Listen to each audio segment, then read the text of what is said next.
Paluin ko yung bibig mo! Hoy! Juan! Halika, kumain ka rito. Anong oras na hindi ka pa kumakain? Dito ka. Hindi ka pa nanananghalian. Puro ka barkada na naman. Kumain ka, ito, ulam. Gulay na naman! Gulay. Kagabi gulay, kanina gulay. Alam mo sana, gulay na lang palagi. Ano ako, kambing? Maarte ka ba? Mayo ko na ng gulay. Kumain ka ng gulay, kailangan mo yan sa buhay mo! Magpahaba ng buhay itong gulay. Nakakadami na tayong gulay, baka hindi na tayo mamatay niyan. Kumain ka ng gulay, nak, dahil mahalaga yan. Hindi pwedeng hindi ka kakain ng gulay, hindi puro matamis yung gusto mo. Yung ngipin mo, barag-barag na eh. Yung ngipin mo, bulok-bulok na, kaya pag nagsasalita, kaamoy tae. Tingon nyo ka ba?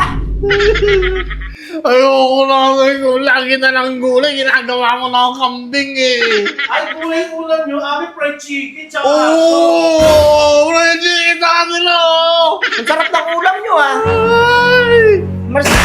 Malis kayo dito. Kumain ka ng... Umupo ka! Ay, gusto mo paluin kita? Ay, nako! Umupo ka. Ito na lang kung may ice candy dito.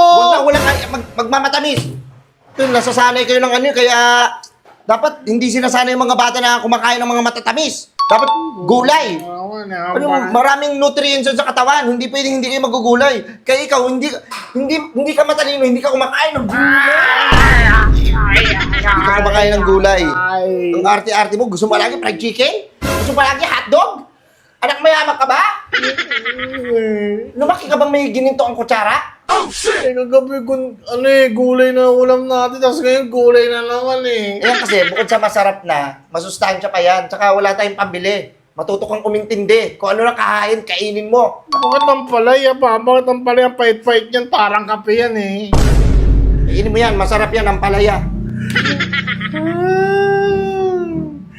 Kainin ko na. Ayoko na talaga. Paluin kita! Sige, hindi ka kakain! Ano? Oh, shit! Sige. Kumain ka.